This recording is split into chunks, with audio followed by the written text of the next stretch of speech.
Okay, Assalamualaikum warahmatullahi wabarakatuh. Good morning, everyone. This is our second meeting for English for Specific Purposes Materials Design class. Without further ado, I will now share the PowerPoint slides with you all. Okay, yes, this is the first slide of my presentations, and I do hope that from this slide you can see and you can brainstorm, you can imagine, you can you can guess what ESP will look like.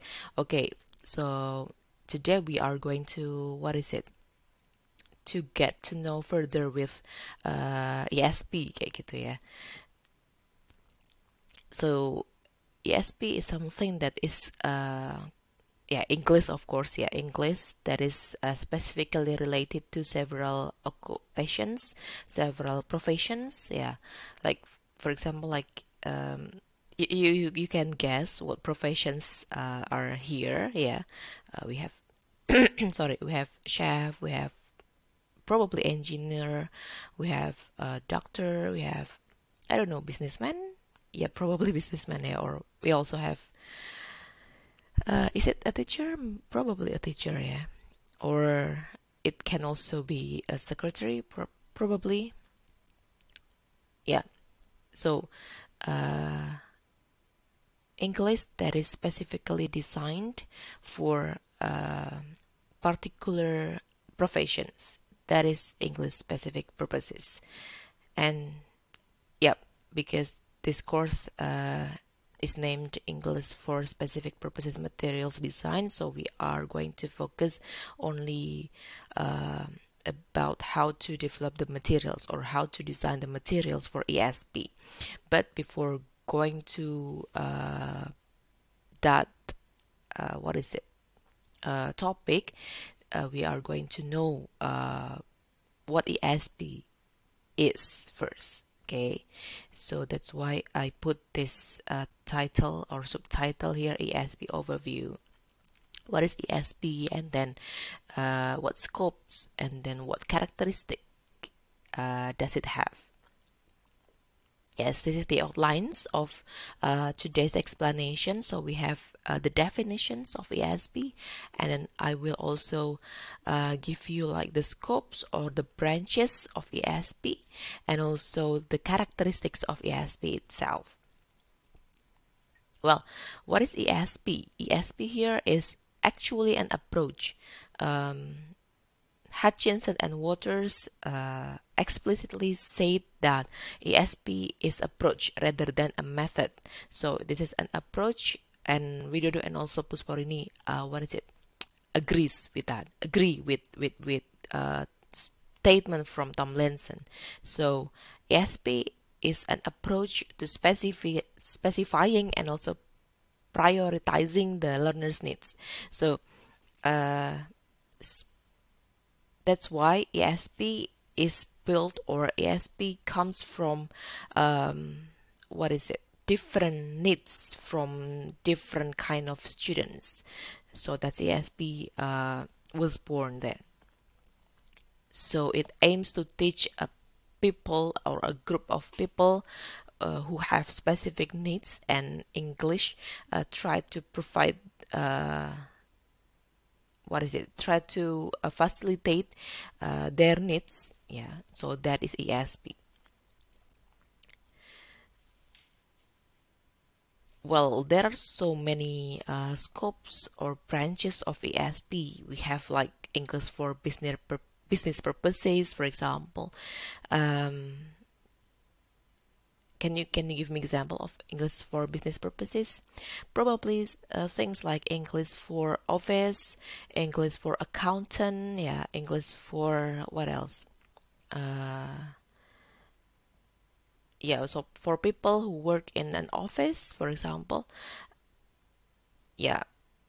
English for science and technology, English for academic purposes. Of the example of English for academic purposes or AP, like when there are a group of people, or there are some students who would like to continue their study or pursue their study in master degree, for example, and they need English to pass the IELTS test, and they also need English to communicate with their supervisor and for academic writing or academic presentation. So that is called as English for academic purposes. So the focus is on helping the learners or the students to achieve or to get to reach their goals, to be able to communicate using academic English. So that is English for academic purposes.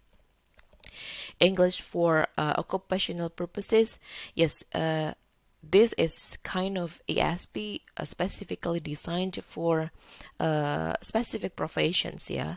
And then English for educational purposes,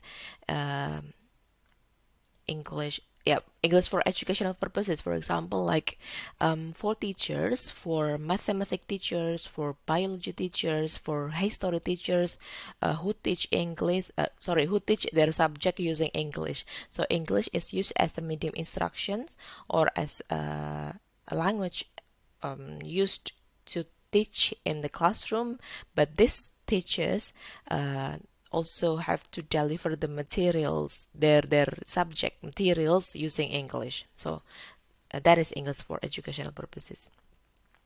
English for legal purposes, for example, English for law. So English for law, like for what is it? Yep. So anything related to the law, yeah. Lawyer. I don't know what else. Some kinds of regulations, probably policymakers, yeah, ethics, and so on. And then we also have English for vocational purposes, for vocational high school students, for example. English for medical purposes, for the doctor, for those who work in the hospital. And then English for hospitality purposes, it's like for English for receptionist, those who work in hotel. Yeah. And then English for economics, yeah, for accountant, yeah. So English for accountant and so on. And then English for engineering, yeah, mechanical engineering, informatics engineering, electrical engineering, those who work in terms of engineering. English for tourism, English for tour and travel, English for banking, English for nurses, and so on. So this is from one source that I got. And then another source, this is the branch, the sub-branches, and also the examples of ESP. Like for example, when we have English for academic purposes, we have English for general academic purposes, we have English for academic writing, English for specific academic purposes, we have for law studies. Yep, probably not only law studies. It can also be for any kind of studies, Islamic studies, for example, yeah. So for those who pursuing master or even a doctoral degree in terms of Islamic studies and they need academic English, so that is called as English for specific academic purposes, yeah. And then we also have English for professional purposes, like English for general and also specific, like for healthcare sector, or for nursing, yeah, English for nursing. And then we have English for occupational purposes. We have for those who work in hospitality industry, and also for the specific one, for example, like English for hotel receptionist. Okay, so that is the branch or the sector or the scope for ESP. Later on, I will ask you, can you think of any, based on your experience or based on your observations, like surround you? Can you give me example of a certain scope for English for specific purposes? Can you? If so, later on we will discuss that in our WhatsApp group ya. Okay, so if I already talked about the scope, now we are going to go further to the characteristics of English for specific purposes. Yes, here I will try to elaborate the characteristics from Sifakis and also from Dudley later on after this. Okay, so these are the characteristics of ESP, teaching ESP, yeah. So not only ESP but also teaching ESP. So when we talked about teaching ESP, so it will also come to the materials design used to teach ESP as well. So the characteristic of ESP, it should have the knowledge skill. The teaching should contain the knowledge skill. So the teaching program and also the materials must contain a specific target language skill for the students. Say for example, when we teach English for secretary, the specific language target for the students who are going to be secretaries, for example, is writing, email, or telephoning. So those are the basic skills, for example, the basic skills or the target language skills for them to master, like telephoning in English and also writing a formal letter or formal email to the client, or they also master the scheduling, for example. So the knowledge skill, the knowledge, like what language they are going to acquire, what language they are going to learn during the course, yeah. And then competence in English for general purposes. Jadi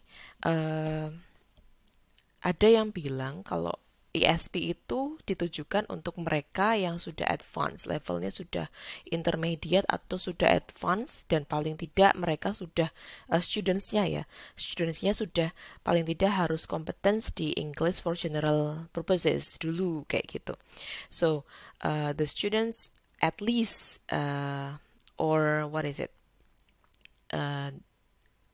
comprehend the competence in listening, speaking, reading, and writing, vocab, pronunciations, and also grammar. Tapi tidak selalu kayak gitu ya, tidak terus kayak gitu. Jadi ada yang bilang kalau ESP itu yang diajarnya adalah siswa yang sudah intermediate atau advanced Englishnya. Cuma mereka perlu diarahkan untuk ke particular subject kayak gitu atau particular target learning kayak gitu.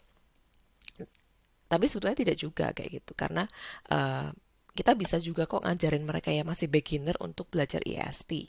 Nah, untuk teachingnya ESP itu sendiri dan untuk untuk materinya itu mencakup competence jadi balance gitu loh. Jadi ada listeningnya, ada speakingnya, ada reading, ada writing, ada grammar, vocab, pronunciation ya. Paling tidak sub skill seperti grammar, vocab, dan pronunciation itu yang paling penting.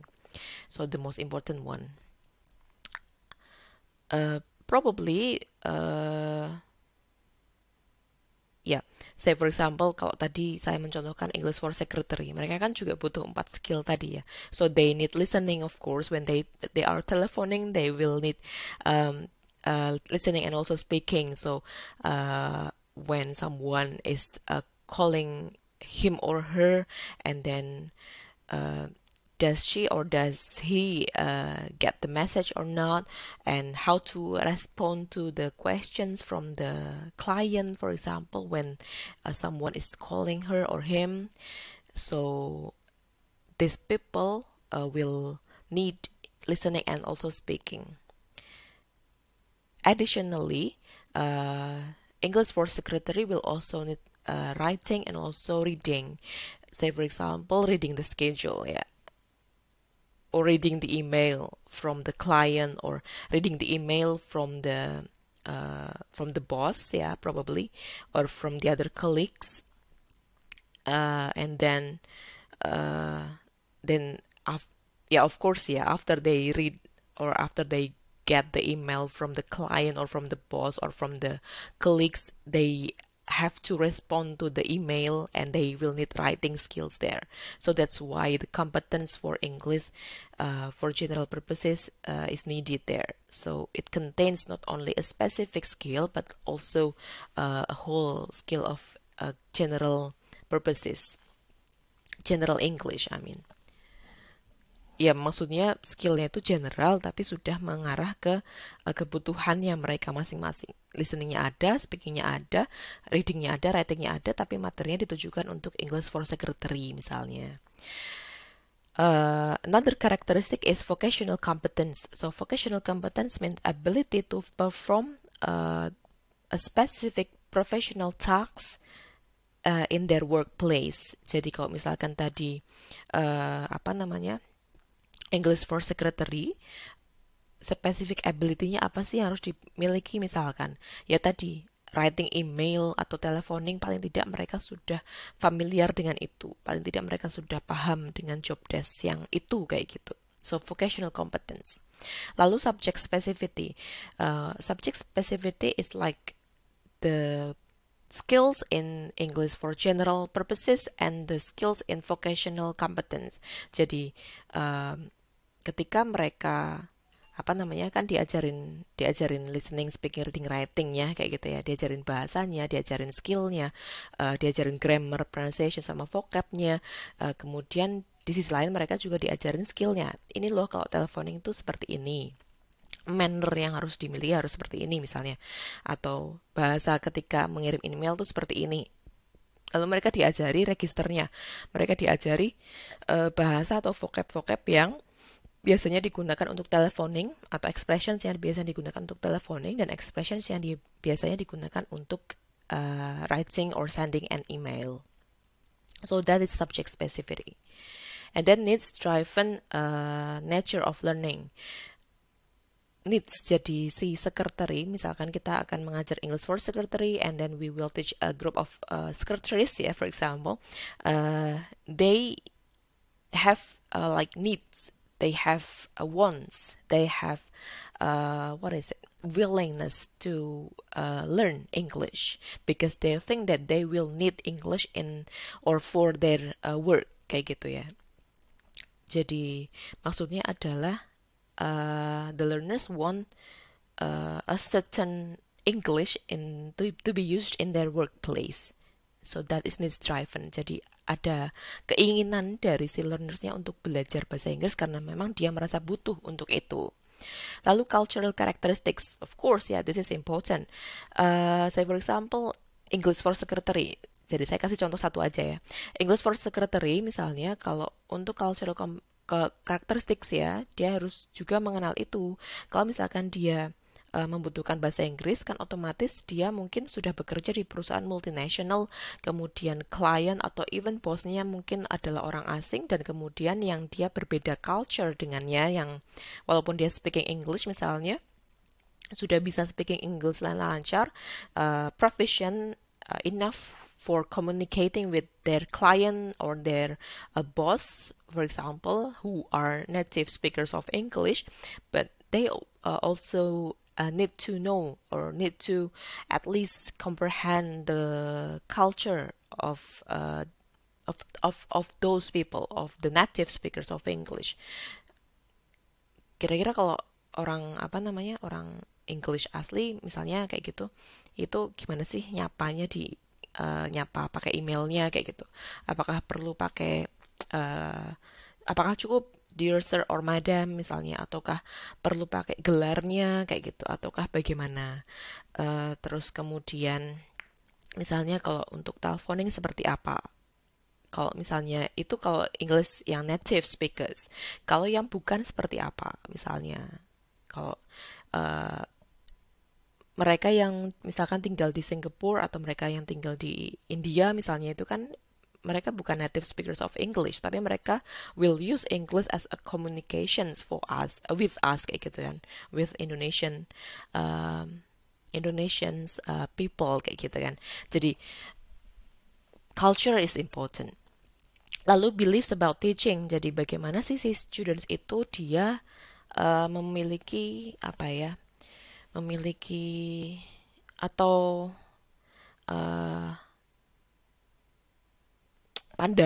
memiliki pandangan tentang belajar bahasa Inggris itu sendiri kayak gitu. Jadi, oh menurut dia belajar bahasa Inggris itu ya cuma belajar formula, grammar doang kayak gitu misalnya. Padahal dia akan jadi sekretaris kayak gitu, atau dia sudah jadi sekretaris. Maka mungkin perlu di apa namanya kayak dari instrukturnya perlu meluruskan bahwa butuhmu tuh di sini. Jadi belajar bahasa Inggris nggak cuma merely tentang grammar saja, nggak cuma hafalan rumus kayak gitu ya atau formula, tapi you need to speak, you need to write, you need to listen and others kayak gitu. Jadi this is for your communications needs kayak gitu. Beliefs about learning and teachingnya antara si learners dengan si instructor itu disamakan dulu kayak gitu. So that is characteristic. Oh ya, kalau tadi itu dari si Fakis, kalau yang berikutnya masih karakteristik, tapi dari Dudley, Evan, dan Jones di sini ya. So they divide characteristic into two, so absolute and also variable ones. We will go to the absolute first. Jadi mereka karakteristik ESP yang absolut itu adalah ya kayak gini nih. Misalnya, ESP itu memang didesain untuk memfasilitasi kebutuhan spesifik dari siswanya. Itu yang pertama. Yang kedua, dia dia mengimplementasikan metodologi atau aktivitas yang sesuai dengan disiplin ilmu si learnersnya kayak gitu.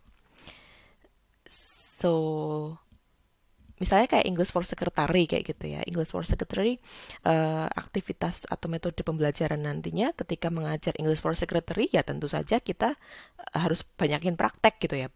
Praktek nulis email misalnya, praktek teleponing, atau mungkin kebutuhan English for Secretary yang lain kayak gitu.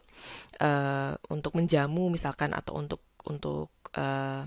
notulensi ketika rapat misalnya, atau untuk mendampingi si bosnya ketika direkturnya misalkan pergi kemana kayak gitu kan, atau mungkin arranging jadwal schedule dengan kliennya misalnya.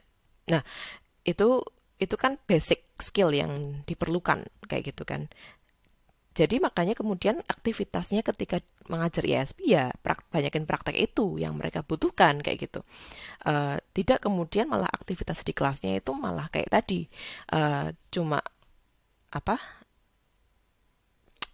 cuma remembering vocab atau cuma misalkan remembering grammar rule saja kayak gitu. Itu nggak akan ya mungkin itu akan berguna, tapi tidak akan selalu dipakai. Yang mereka butuhkan bukan cuma grammar atau vocabnya saja yang menjadi hafalan kayak gitu, tapi mereka butuh prakteknya langsung misalnya seperti itu.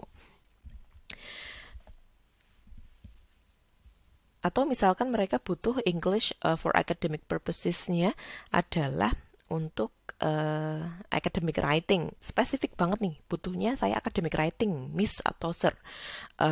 Ya udah, fokusnya berarti kan aktivitasnya adalah di seputar writing saja, reading, atau mungkin misalkan listening atau speaking ya it's okay lah. Tapi tidak bobotnya lebih banyak kan di writing atau readingnya seperti itu. Di speaking atau listeningnya ya tetap sebagai tambahan seperti itu. Aktivitasnya kayak gitu ya. Jadi perlu disesuaikan dengan disiplin ilmu dari siswa yang kita ajar. Makanya kemudian ada needs analysis tadi kayak gitu kan. Harus perlu ada needs analysis dulu. Kita akan masuk ke needs analysis nanti ya setelah ini meeting ketiga. Kemudian it focuses on the language suitable with those activities. Jadi kayak tadi misalnya English for Secretary, kemudian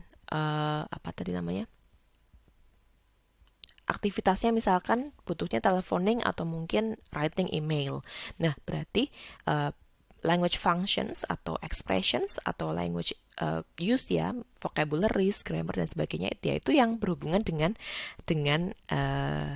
job mereka, dengan aktivitas mereka sehari-hari kayak gitu ya. Tidak kemudian English for Secretary kok diajarin narrative text gitu ya. Itu kan tidak nyambung kayak gitu. So you need to think about that. Karena English itu sangat luas, jadi harus kemudian dispesifikasikan butuhnya mereka tuh apa sih kayak gitu ya. Nah, kalau tadi yang absolut yang memang harus kayak gitu ya. Kemudian ada juga yang variable. Kalau yang variable, ya ESP may be tailored for specific disciplines kayak gitu kan. Jadi dia bisa aja memang didesain khusus untuk beberapa disiplin ilmu tertentu kayak gitu. Kemudian may employ a different methodology from general English, of course ya. Dia boleh banget kalau kita menggunakan metode atau metodologi yang berbeda dengan general English. Karena kalau ngajar general English kan ya English secara general ya, grammar secara general, vocab general, mungkin vocab untuk daily life kayak gitu. Tapi kalau untuk ESP kan vocabnya sudah bukan lagi general vocab yang kayak digunakan di daily life, tapi sudah spesifik ke vocab yang akan digunakan di pekerjaan mereka, for example. Kemudian ESP can be tailored for adult learners in a university or workplace, ya tentu saja. So it can be for anyone who have a specific needs to learn English. Either they are academicians or either they are professional from a certain companies, for example. ESP can also be used for beginners with basic knowledge of the language system. Ini yang tadi saya maksud ya. Jadi ada yang bilang bahwa ESP sebetulnya awalnya didesain untuk mereka yang sudah intermediate atau advanced. But menurut si Dudley Evans ini, mereka menyampaikan bahwa ESP itu ya sebenarnya bisa juga kok diajarkan untuk siswa yang masih beginner kayak gitu, yang mungkin Englishnya belum masih basic lah kayak gitu ya, belum sampai taraf intermediate atau bahkan advance kayak gitu. Contohnya kayak gimana, Miss? Contohnya kayak dulu ya, saya pernah ini sebenarnya waktu kuliah sih. Jadi cerita waktu kuliah dulu, waktu kuliah praktek ESP saya adalah kami mendesain course kayak belum ngajar sih, tapi belum sampai ngajar, baru mendesain course-nya, kemudian mendesain materinya. Nah, waktu itu banyak sekali berbagai macam ranah profesi kayak gitu ya yang kami sasar. Waktu itu satu kelas dibagi kelompok, kemudian kelompok saya waktu itu adalah menyasar taxi driver. Jadi my group chose a taxi driver as an occupations or a specific target learners ya, to teach ESP waktu itu kayak gitu. Tapi waktu itu kami belum sampai mengajar. Jadi karena karena dulu tujuan pembelajarannya memang tujuan perkuliahannya tidak sampai mengajar, hanya sampai ke mendesain materi kayak gitu. Tapi sudah needs analysis kayak gitu ya. Kami sudah wawancara, sudah ketemu dengan berbagai macam taxi driver kayak gitu. Another group, my friends, they designed a course for tukang becak ya. So for abang becak at the time. Waktu itu belum ada Gojek ya. Zaman saya kuliah tuh belum ada Gojek, belum ada Grab. Jadi masih pakai bener-bener masih yang kayak untuk kusir delman dan untuk tukang becak di Malioboro kayak gitu. Jadi those people they walaupun tidak semua kayak gitu ya, tapi saya yakin majority-nya adalah basic English-nya, dan itu tidak masalah ketika kita ajarkan ESP kepada mereka. Yang penting kan asalkan tujuannya itu apa, kebutuhannya itu apa. Kebutuhan mereka kan asal bisa mendapatkan penumpang kayak gitu kan. Yang bagaimana kalau misalkan ada bule yang pengen naik delmannya, atau yang mau naik taksinya, atau yang mau naik becaknya, itu bisa diantar ke tempat tujuan dengan benar, dan dia bisa mendapatkan apa ya, uang yang sesuai ya gitu ya. Jadi nggak ada miskom antara dia sama si bule misalnya, dan si bule nggak harus si foreigner itu tidak harus bisa ngomong Indonesia kayak gitu kan. Nah, gimana kemudian basic need ini, survival need ini untuk si beliau-beliau abang becak kemudian apa namanya kusir delman dan lain-lain itu kemudian terfasilitasi oleh ESP kayak gitu. Jadi tidak harus untuk mereka yang sudah advance atau intermediate levelnya, bahkan untuk mereka yang basic pun Englishnya, kalau misalkan mereka memang ada kebutuhan itu ya why not kayak gitu kan. So that is ESP.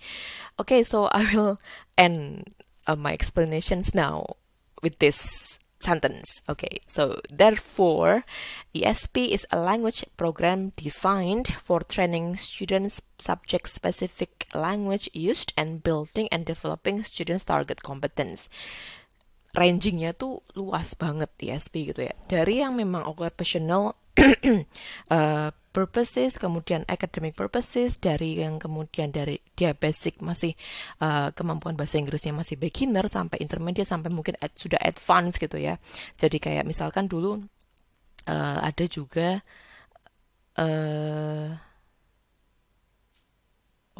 kalau itu saya waktu itu cuma mendesain belum sampai mengajar. Jadi baru sampai mendesain materi untuk English for English for engineering students waktu itu. Jadi mereka adalah anak-anak ya yang akan nantinya menjadi engineer kayak gitu. So calon engineer. Jadi range-nya itu dari segitunya gitu ya. Dari yang mereka mungkin basic banget sampai yang memang mungkin sudah advance level English-nya. Dan mereka butuh bahasa Inggris kayak gitu kan. Jadi ya memang ada kebutuhan untuk English. So that's why ESP is there for them kayak gitu. Okay, so I think that's all for today for this video. Let's continue the discussions in our group. Thank you so much for listening and for watching. Wassalamualaikum warahmatullahi wabarakatuh.